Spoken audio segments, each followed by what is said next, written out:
Hey, welcome back to Fork of the Road, everybody.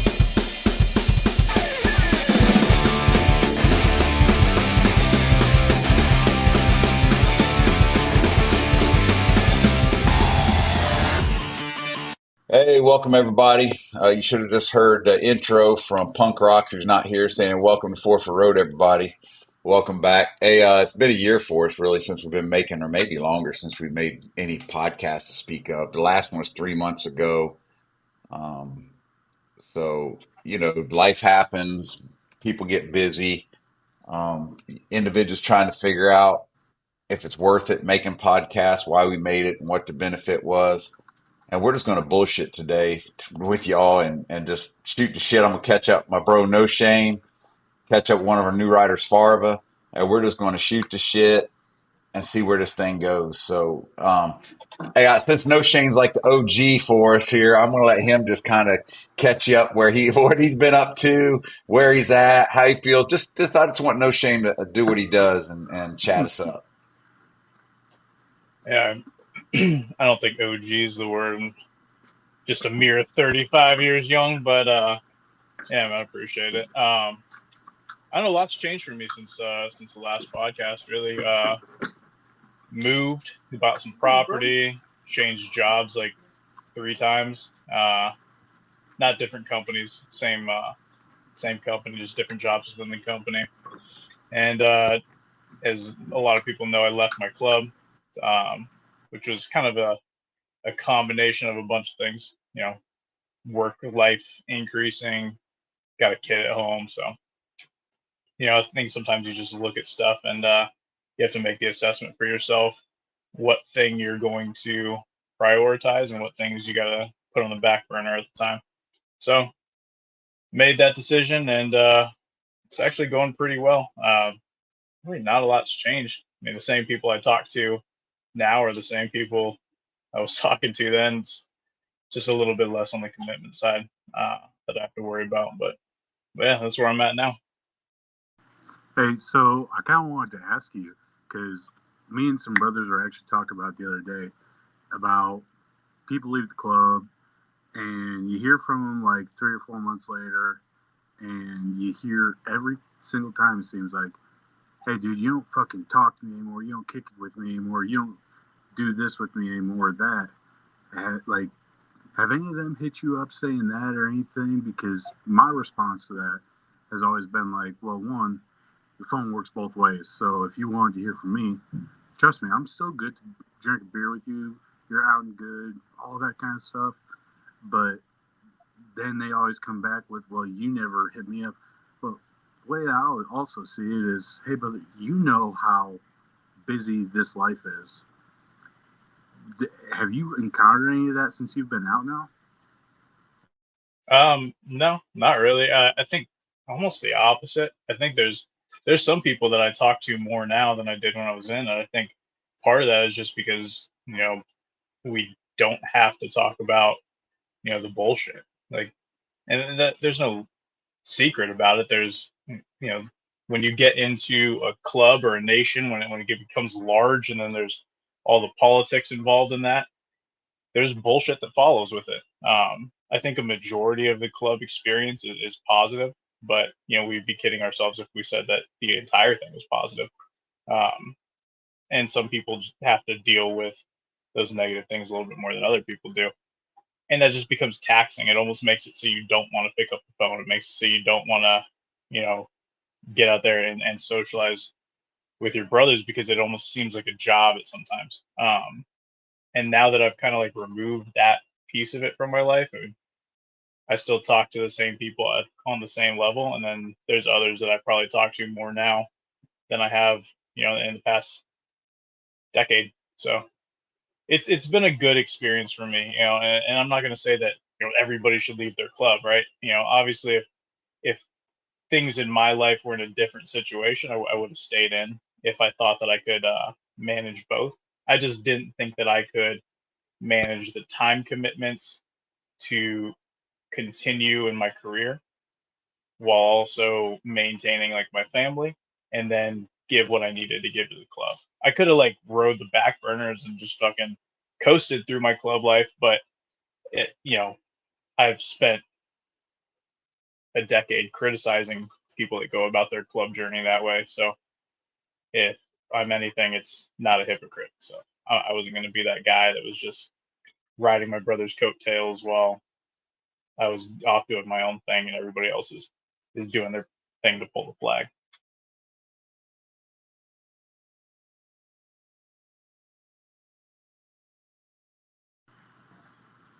So no shame. You were one of them that you were huge in the you were doing a lot of stuff on TikTok and you were doing helping with the podcast. You were a driving force behind the podcast for a couple years or more.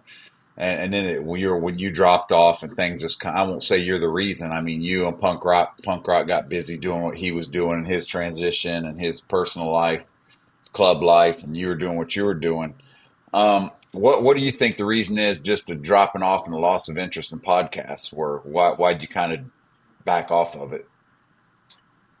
For me, a lot of it was that for that like year, I was mobile. So like I wasn't stationary in one spot. I was going around the country, and the internet situation really sucked. So when it came to like recording and all that, it just seemed like it was always kind of a hassle. Um, and then to me, and I know I'm speaking for Dave right now, and I think maybe some of the other guys too, in different degrees, but it almost seemed like what more is there to talk about? Is there are we just gonna say the same shit over and over again? And I think that's like kind of why it was important to bring people like Farva on board, people like Snafu to get some new blood mixed in to the staff here, just so we could get new perspectives, new points of view.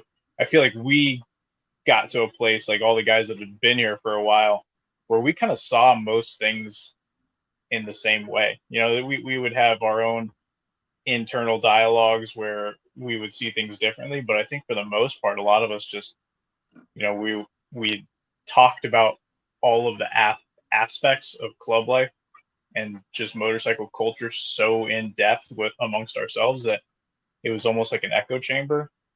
So I don't know. I think it kind of got a little stale for me, and I just got tired of hearing myself talk. Hey Farva, do you have any I don't know, Farva, we're just getting to know Farva and find out what's up with one another. Have you done any podcasts anywhere else? I know I'll just leave it at that. Have you done any podcasts? Do you have any social media presence anywhere else? Well, I've done just one episode on the the Nuts to Butts podcast for military vets. Just kind of a couple guys shooting the shit. One of my best friends that we were stationed up at. Well, we weren't in the military at the same time. I was stationed up there. He had um, gotten out and stayed up there, and then he moved to Cali. I moved here, but yeah, that's about the. Besides the Full for the Road page, that one podcast is about the only other thing that I've done. It's under the same name of Farva. So if y'all want to just listen to me get drunk and talk, there's another spot for y'all to to check out. Yeah, it's interesting what No Shame was talking about as far as things getting stale and saying the same thing over and over again. I get that way sometimes as well, right? And I've been writing for a long time. I wrote literally every day. I was throwing a post up, and that went on for a couple years at least. And you do hit spaces where you just get tired, and then as No Shame, because No Shame was Hill, well all the guys. I was one of the newest writers for the longest here, so I was energetic and fired up, and besides Drifter, he never gets tired. Drifter just keeps cranking them out. But I was energetic, but I felt like I was responsible to kind of keep that front up, right? Like I had to keep the page going because everyone else was kind of fizzling a little bit. And I was really glad when Farva and came on and Snafu, and then Jim has really played Drifters really played a big part in bringing in like guest writers to bring in a different perspective and get voices on there. And so it allowed me to actually drop off a little bit, and just not write as much because you're right, no shame. It does seem like sometimes you feel like you're saying the same shit over and over again, and you're like, am I just doing this just to fill space? Am I, what's the point? So I have felt that in my writing at times. So that's an interesting aspect. Well, I think one of the reasons why it's probably kind of getting that way for some of y'all, because I'm sure it'll get that way for me, is our protocol has been around basically from what I've seen. The stuff we have now probably dates back to about the 60s. How you introduce, how do you interact, all that kind of stuff. Yes, I know clubs go back farther than that, but the way the culture really is now probably goes back to about there. And it's all pretty well similar. So how are you supposed to keep writing the same thing over and over year after year when it's the basic fucking protocol? But when you can bring new guys in, have a new spin on it, it kind of, one, yes, it's the same stuff, but you hear it a different way. Just like your wife, you could tell her 1,000 times, hey, this is what you need to do, this is how you need to do it. But once she hears it coming out of somebody else's mouth, she realizes, oh, that's how it's supposed to be done. Don't ask me why, but I've encountered that. Yeah, there's Yeah, it's a good. definitely like these weird things like where I don't think we're as organized as we could be. Like if we could take all of our articles and maybe like categorize them and archive them in a way that like makes it intuitive for somebody to like log onto a website and be like, hey, I have a question about this particular spot and protocol, and they could see like 20 different articles that we've written over the years. But that is like one thing that kind of does keep it fresh. And Drifters reminded me this a couple times. Like we'll get emails in the inbox all the time about people, saying that they've read an article and they never thought about something that way, or it's the first time they're seeing it. And it just goes to show, like, just because we've said it doesn't mean the people that need to hear it have heard it. Just because we've said it doesn't mean that we've said it in a way that people are going to understand. So I do think it's important that we keep doing what we're doing and find new and different ways to do it, new and different ways to attack the subject. One of the things that's kind of hard being in this world is like it would be nice if we could just take an example for everything. Like, hey, this is what I'm dealing with and this is how I'm dealing with it. But the nature of it, I mean, that it goes against protocol. So it's kind of a double-edged sword. There's a lot of different ways to look at it. There's a lot of excuses too, but I think a lot of it is just getting in your own head about whether or not you're actually being repetitive, whether or not you're actually getting stale, or are you really just letting those small voices that are posting the negativity, always having something to say about, how dumb we are and all this shit. I mean, there's a lot, like when you start looking, especially like when you go to YouTube or TikTok and shit, and people just are negative. That's just what it is. I mean, Facebook isn't as bad, which is kind of weird to say because it's still a fucking dumpster fire. But when you go on some of these platforms, it just gets so stupid. But then you look at the people that are commenting on it, and you're like, how much weight am I really going to put in what the fuck you have to say? Well, that's Yeah. I had somebody around my area and that approached me, people that were wearing three-piece and all that, asking stupid, what I consider stupid basic questions. Stuff that if you're going to wear that, you need to know. But that goes back to, well, I guess somebody just did not educate them. And now it's my chance, my turn. If I want to see a better culture and a better world for it, put my best foot forward. And that's kind of not saying that I have all the fucking answers, because Lord knows there's still a lot that I have to learn about it. But the little bits that I do know, I can either be a dick and hold them to myself, or I could be nice, pass them on, as long as they're willing to be respectful and listen. Yeah, it's almost nice that you discover things like that, that you like stumble across people that have these questions that might seem basic, because at least they're asking, right? Mm-hmm. Are are they already going down the wrong road? Maybe, but at least they're humble enough to know that they don't know. Exactly.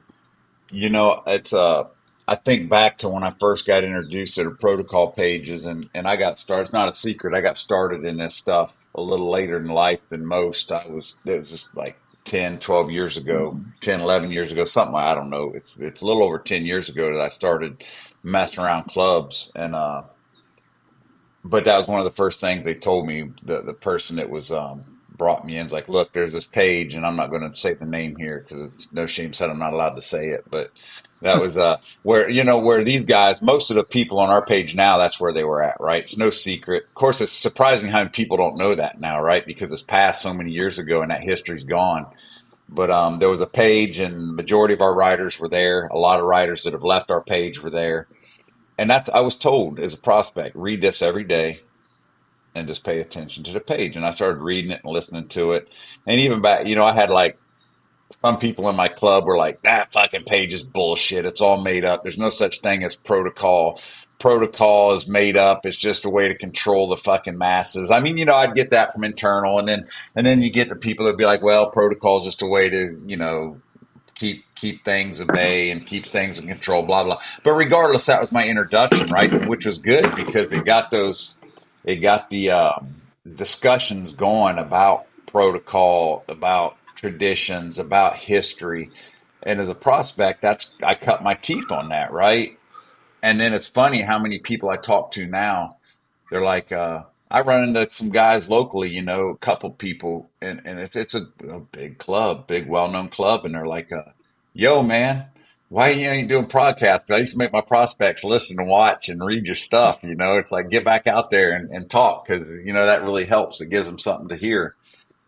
So it does. I don't think it. I think No Shame said it earlier. I think it was No Shame that said it. He said, we get the voices in our head saying we're stale. We're saying the same thing over and over again. But there's always a new set of prospects coming through, even if it's only a handful, right? And there's always a new set of prospects. There's always a different club set that comes through, and they hear what we're saying. And a lot of times on our page, it's not just us talking; it's that open forum, right? Like when comments, because there's some pretty heavy comments that come in on our stuff I write, and people put things in there and throw it around. So I think you're right, No Shame. I think it's easy to let the voices get in your head and say, "What am I doing this for? It's a waste of time. It's stale." But ultimately, I still get positive shit from even in my own club. Every now and then someone will pull me aside and be like, "Hey, man, I really enjoy what you write." And it's humbling. It's a little bit awkward for me because I don't do compliments well. I'm like, yeah, whatever, motherfucker. Don't talk to me. That's just because I don't do compliments. But I do get most positive things, and it's at a small scale. But so I guess that's a long way of saying I don't think it ever burns out. I don't think the need for this ever really dies if people are out doing the motorcycle club community thing that we're doing. There's always going to be people that can benefit from what we have to say. And hell, a lot of my stories anymore are just fucking random shit that pops in my head. It's just me being creative and having fun and talking and just giving motherfuckers something to read over their coffee in the morning. I don't even know sometimes that it's even beneficial to the community other than it's just like some madman ramblings fucking, which is okay too, because once again, I think we're all like-minded people that enjoy the same thoughts and the same stuff. So if we're just shooting shit over fucking my post, that's okay too. But yeah, that's a good point. No shame. I don't think it's easy to get in your own head and hear the doubts, and we don't even have a lot of haters on our page. It's just self-inflicted doubts. Um, and I think you're right. I think the need is always there. It's just finding the energy to keep doing what we do. See, I Now, feel weird saying things like the need for it, and like I'm not saying that you're wrong, because I say it too, but like or like saying that it's as important. It almost feels like I don't know, like I'm taking myself too seriously or putting too much weight in my own opinion. Like it's like this weird juggling act of like yeah, there are, just to acknowledge it humbly, there are people that have come up and said, they appreciate what I write, they appreciate my perspectives, but it feels almost gross to me to like feel like that. Like I would never consider myself like an expert, but it almost feels like you kind of have to go into it with that kind of mentality. I don't know. It's a Yeah. weird dynamic to balance. At least for me, it is. Yeah, I think facilitator is a better fucking word, right? Because at the end of the day, expert, yeah, that's a heavy fucking. That's you're right, and 100% with you. I like taking yourself too serious, a need for it. I mean, I understand 100% what you're saying, but I think it's just like, hey man, I'm making myself available to get information flowing and bring shit up and share what I've seen over the last 10 years or however many years or 40 years of your life or whatever it is. And just because you're making yourself, there's a big part of that too. It's vulnerable. People probably don't know, but when you're fucking really getting down and dirty with your emotions on these fucking articles and some of these posts, and you're really pouring it out, it makes you fucking, you're making yourself vulnerable as fuck because you're like really bearing your feelings. And that sounds corny, but you're like, hey man, this is, you're really throwing it out there because I don't know anybody that's on this page that's not passionate as fuck about this shit. Like lifestyle passionate, life, a way of life, we live it. So that being said, but you're right. You don't want us to come across as gross or taking yourself too serious. So I would say to all the people on the page and people that make comments as well, it's a facilitating a flow of information that we all grow from together, right? It's not like any one subject matter expert. It's just giving us an environment where we can come, throw shit on the wall and see if it sticks because a lot of fucking knowledge in the rooms between the readers and us. Well, that's what for. It's no secret, y'all. A lot of people saw the post. Me and Snafu were at a big run for our club a couple weeks ago, and what I really enjoyed that both of us did, which I took his lead on it, was, oh my gosh, you're such and such from Four for the Road. You're Snafu. You're Farva. Oh my, like I love what y'all write. We indulged in that for about 30 seconds, but it was, hey brother, tell me about you. Like, because I am not an expert in this. Most of the people who talk to me have more time in my club than I do. But being able to bring it here, I think, is really fun. And trying to, I don't want to say shut that conversation down when people bring it up to me, because I am grateful that I have a spot with guys that I respect to be able to put opinions out and stuff that we find out there. But it's definitely a very, very small part of my life in general, and still a small part of my club life. What's funny too is like, and I'm sure you'll go through it part of just being like new into the world of like writing and putting all this stuff out into the public, and it's out there permanently kind of thing. And one of the things I found is that like you'll write something and then you look back at it 5 years later and you're like, what the fuck was I even trying to say? Like that's not so it's not like that.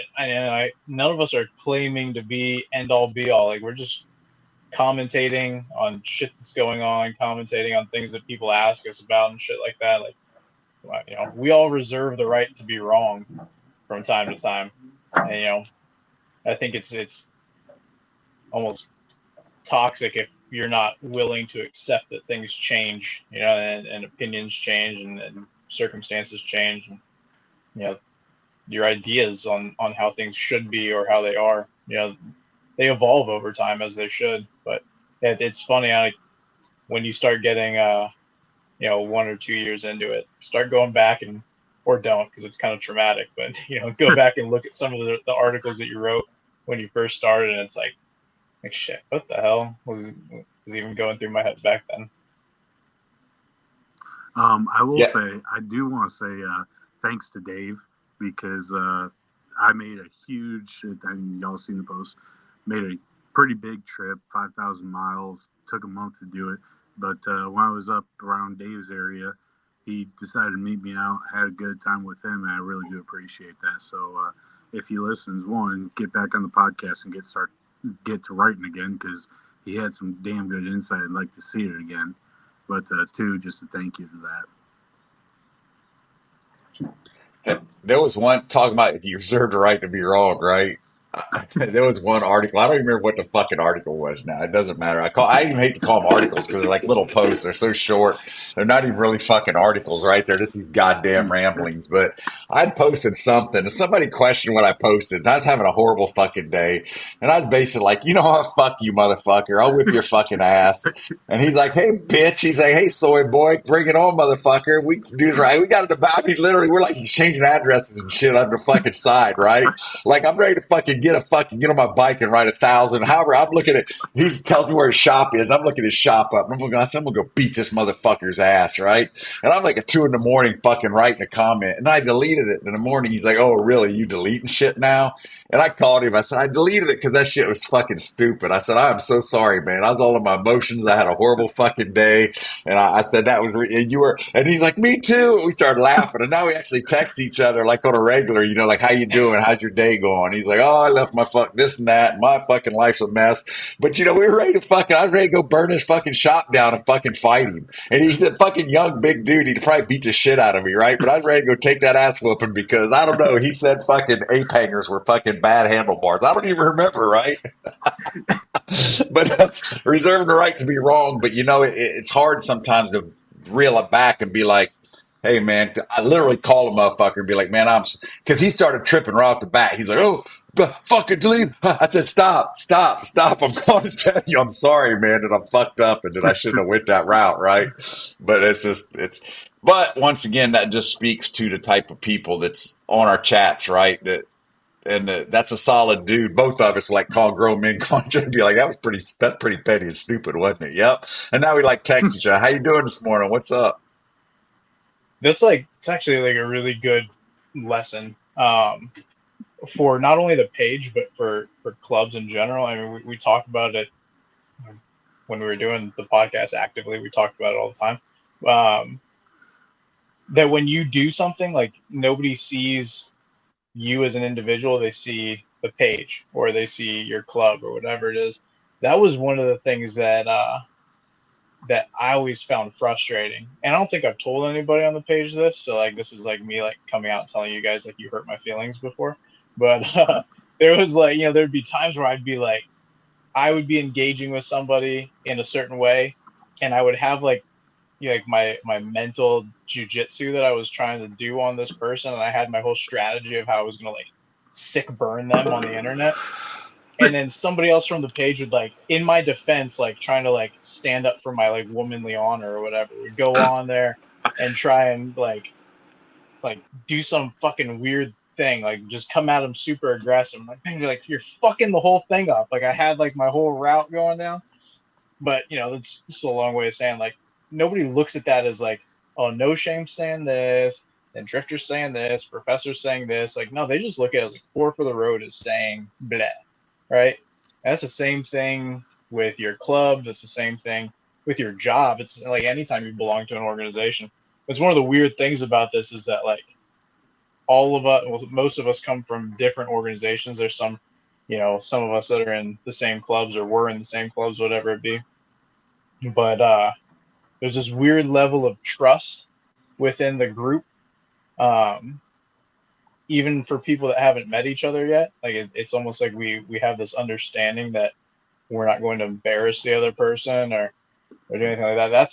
That's always been my favorite part about Four for the Road in general, is just that we have this sounding board, this like safe space, if you will, that we can go in and talk about all this shit and get like really well rooted feedback on things. Well, just so everybody knows, if I ever burn you online or give you a sick diss or anything like that, just remember I'm probably in my boxers inside my trailer, just typing out like, I'm going to tell that guy off right now. So if it makes you feel any better, it's not some grown ass man, fucking big powerful dude. It's just me and my boxers. Yeah, this is the funny part is people do get really upset about just somebody having an opinion or somebody talking about something a certain way. Like I wrote something, I don't know, a few weeks ago about how I got caught in a hailstorm. And it was like there's all these people on there like, upset. Like one guy was upset that my bike wasn't black. Another guy was upset that I had my pants were tucked into my boots because I lived down a dirt road and I didn't want to get mud on my pants before I got on an airplane. There was like several people that were mad that I didn't check the weather, which I did, but like, I mean, you live in the South too. You know as good as I do. If you're in a Gulf state, it's gonna rain when the fuck it's gonna rain, and nobody's gonna tell you about it. So, Oh yeah. yeah, everybody's got an opinion. Everybody's right, and yeah, Well, the more and you you were can look at that talking as about entertainment. how well, you were talking about how it felt weird getting on your bike without a cut on, and that it took you a month to feel good enough to want to get back on it and do that. And if you can't empathize with the fact that you leaving your club, if you leave it in the right way, it should almost feel like, to my opinion, it should almost feel like a divorce. Like, hey, we both mutually decided to end this, but I still need time to heal, and I really don't want to do the activities that we did together for a while. I need my time to get past everything that I'm thinking in my head. And the assholes and people that were out there saying, well, if you need a cut on your back or a patch to be able to ride, then you're not a real biker, blah, blah, blah, blah. First off, shut the fuck up.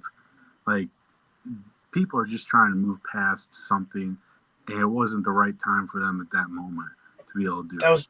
was almost I my mean, favorite comment was when people were saying that. It was like I'm not saying that I need a cut. I'm just saying after all the years of making sure I had it on, and riding down the road with the same exact piece of like cloth on my back for years, it just felt weird to not have it on there. And it was it's almost like when I got out of the army, I would walk out of a building and I would like look for my cover to put on my head. And it's like, okay, well I don't have that anymore, but it still doesn't stop me from like reaching down to my cargo pocket that isn't there to see if my cover's in there. It was you know, very much the same experience. switch your wallet from your right pocket to your left pocket and tell me that you don't feel really weird walking out of your house.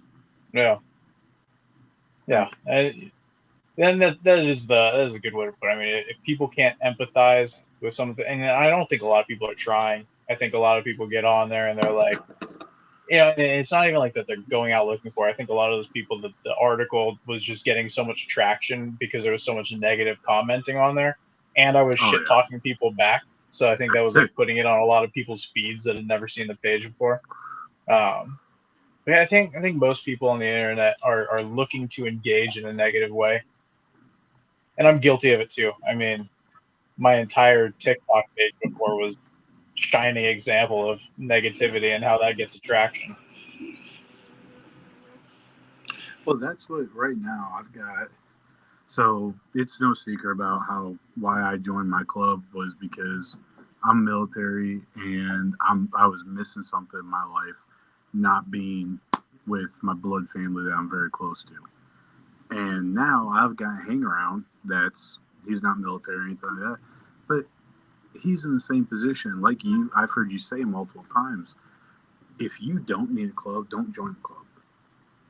Like if you can find it all of it outside of the community, then you've got a golden ticket. Like you have found a great group of people that are going to be there. But for some of us like me, I need the structure. I need somebody that's going to hold me accountable to reach out, to make sure I'm going out, make sure I'm doing stuff. Because if not, I'm just going to be a lazy piece of shit that never talks to anybody. I'm going to be a grouchy, crotchy person that just sits inside my trailer all day long and don't want to talk to anybody, scrolling YouTube and Facebook. Yeah, and that is the benefit that I think clubs provide. In a lot of ways, that's like one of the things that they do better than a lot of other organizations. I mean, like you can join an Elks Lodge, and for some people, if you're going to always go out to the Elks Lodge and always have that camaraderie, you're good to go. But they're definitely not going to come chase you down if you don't show up to the annual Elks Lodge crawfish boil. They're just going to fucking make sure that you're continuing to pay your dues. Otherwise, you can't come in to the lodge, right? Yeah, But you can't get your $2 beers. yeah, exactly. But that's one of the things that the MC typically does very well is they hold people accountable to a certain level of participation, and whether or not people fight them on that or not is on them. But for some people, that's one of the benefits. So you got any big rides that you're thinking of now that you're flying by yourself and everything like that? Any cool spots you want to go see that you haven't been to? I never really, even in a club, I always kind of rode in smaller packs. I mean, I would do the normal like group runs when we had stuff to go to, but I never let it stop me from just kind of going out and riding and doing long rides. I I might go do some of the bigger shows. I'm not really like a fan of that, like whole Sturgis thing. Like it's not really my scene, but No. definitely like not being able to wear your colors while you were there kind of was always a turn off for me. Like why would I Right. ride, all the way over here just to leave my stuff in a hotel room? That just feels weird. But now that I don't have the consideration, maybe I'll go check some of that stuff out. Well, Well, no, that's I mean, what. I think just riding around. I'm in a new area, and kind of seeing all the places around here has been a fun adventure. That's what you and I were talking about, because I had a couple of longer days, and people can make fun of me in the comments. I don't care. A long day for me starts at about once I get hit 500 miles. Yes, Mhm. I know down in there's going to be, I do 1,000 miles day to day to day for 10 straight days and yada, all that bullshit. Which there is some that's true. But I'll give you that, you are a fucking mile monster. Well more than me, because after about 600-700 miles, I'm wanting to climb out of that saddle and find somewhere to sit down or more lay down. But you're Mister 800 miles is when I'm finally starting to hit my groove. Yeah, I hate riding like low mile. If I like, I almost don't want to ride my bike if it's not going to be like a long distance. Like just going like there's some people that are just on their bike all the time. Like they'll go get milk at the store and come back and stuff. And you know, now I mean, I closest I live to any kind of store is about 20 minutes. So I'll do it now just because I can take different roads and stuff and then still stretch my legs. But even that, it's like fuck, I just want to keep going. And yeah, there is a point like the 400-mile mark. I think like kind of sucks up to like the 500-mile mark. It's almost like God, this fucking it just feels repetitive. Feels like it's forever. But yeah, like there's something for me around like 700 to 800 miles where it's just like, yep, I can go forever, and everything after that just doesn't feel like chore anymore. It doesn't feel difficult. So I'm just riding. Well, that's what I had to. I had to do 600 miles from. I went from Columbus to Virginia, and it was almost right on the dot, 600 miles.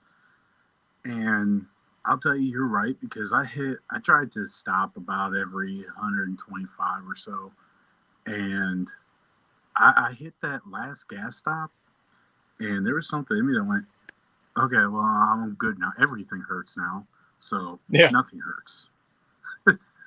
yeah, pretty much.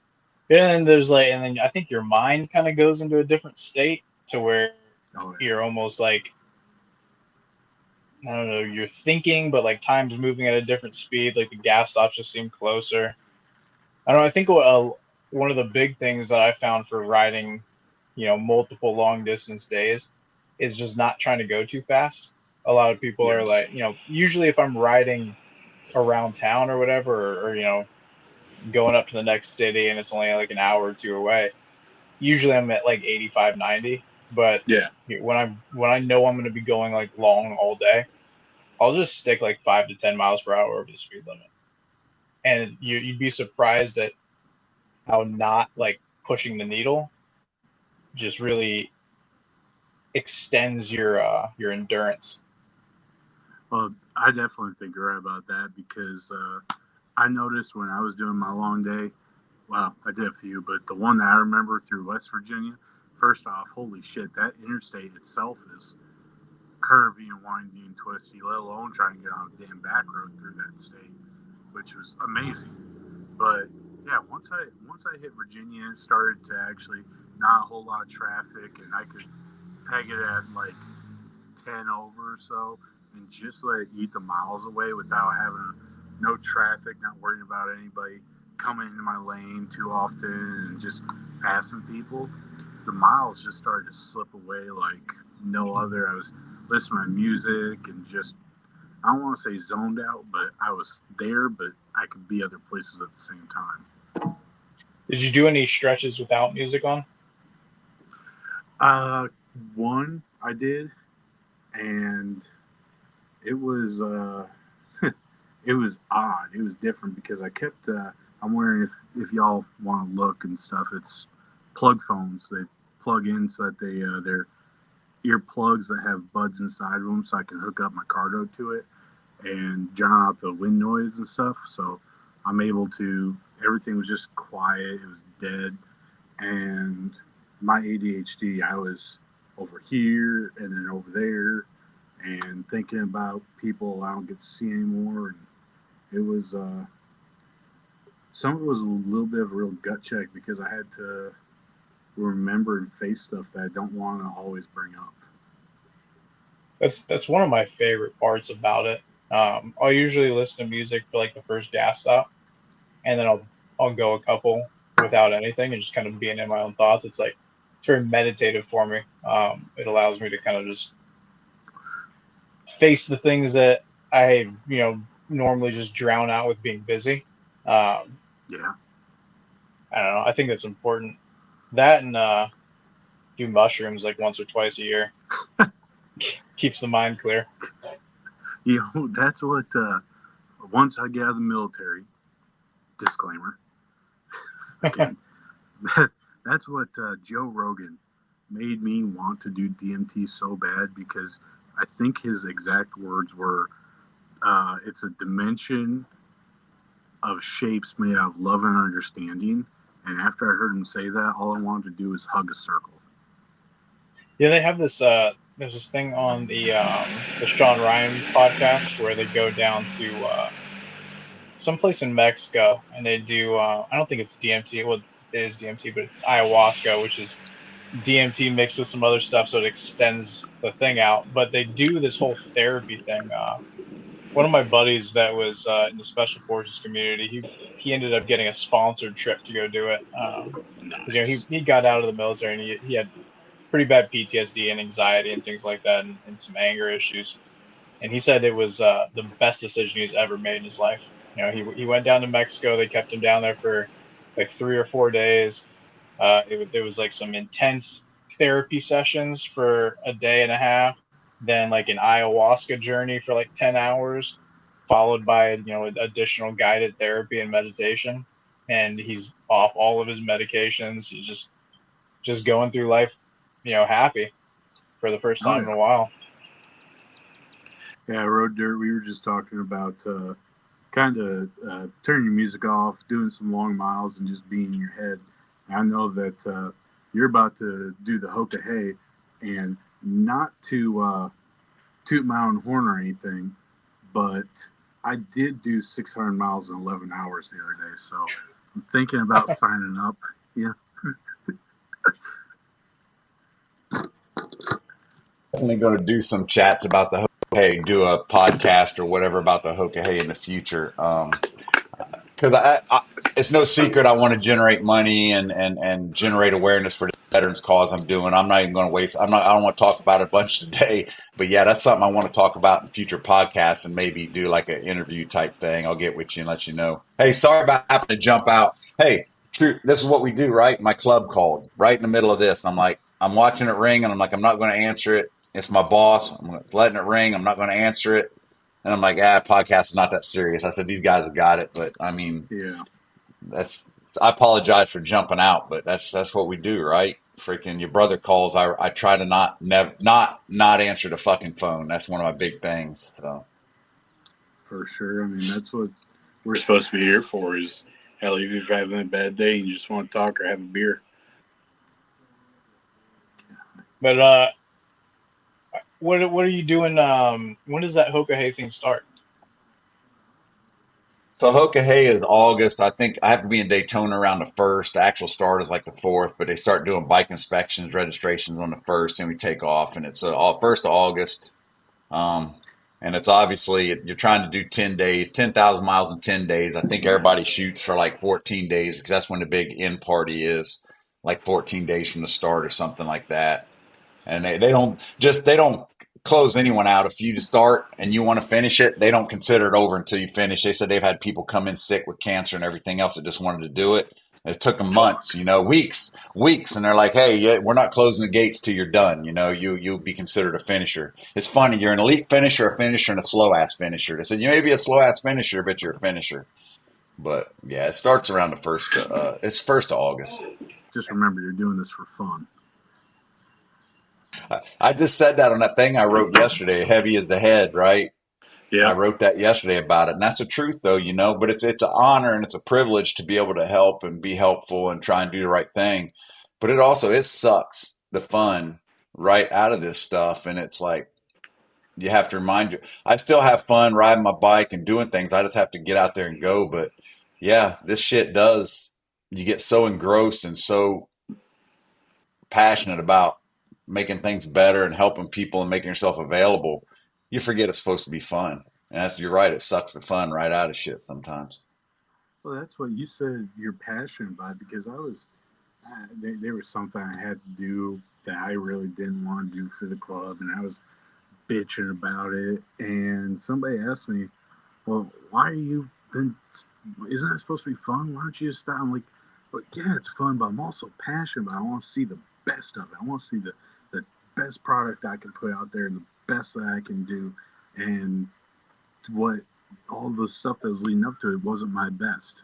And so I was angry and pent up with frustration, even though it was supposed to be fun. Well, it's kind of my mindset is, yeah, it's supposed to be fun, but it should also be I'm a professional at what I do. Everything I do, I'm trying to be a professional at. So I'm still going to treat it a little bit like a job.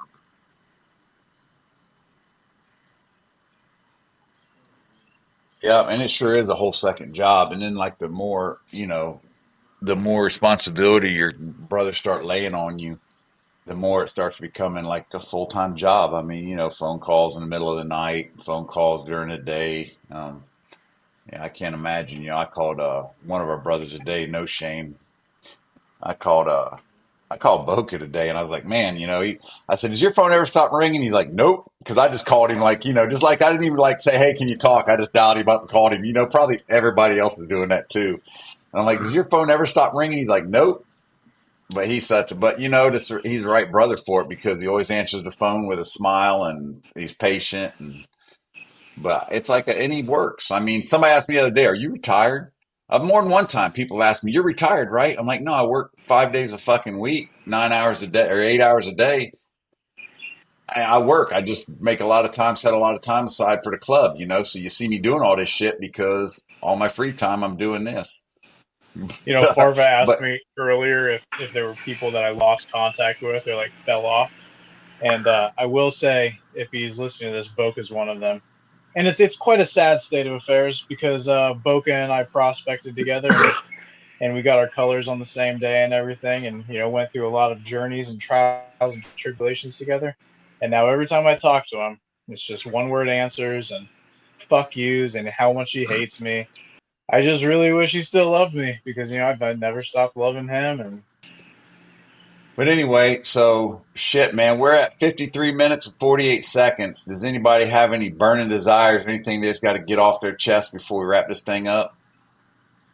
well, if No anybody's burning still desire. listening, leave nice comments.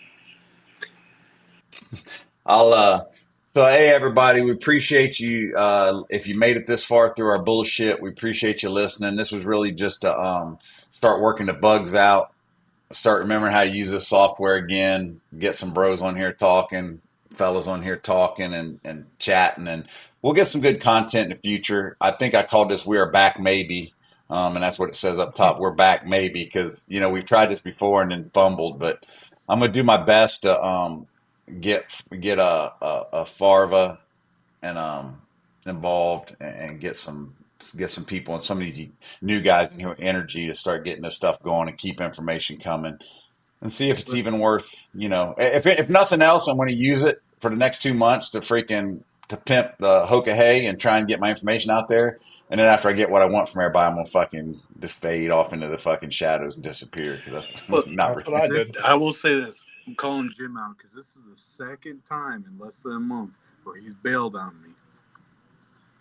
Just saying, Jim. Mm-hmm. All right. Well, that's good, everybody. We're going to get out of here. Have a good day and catch you later.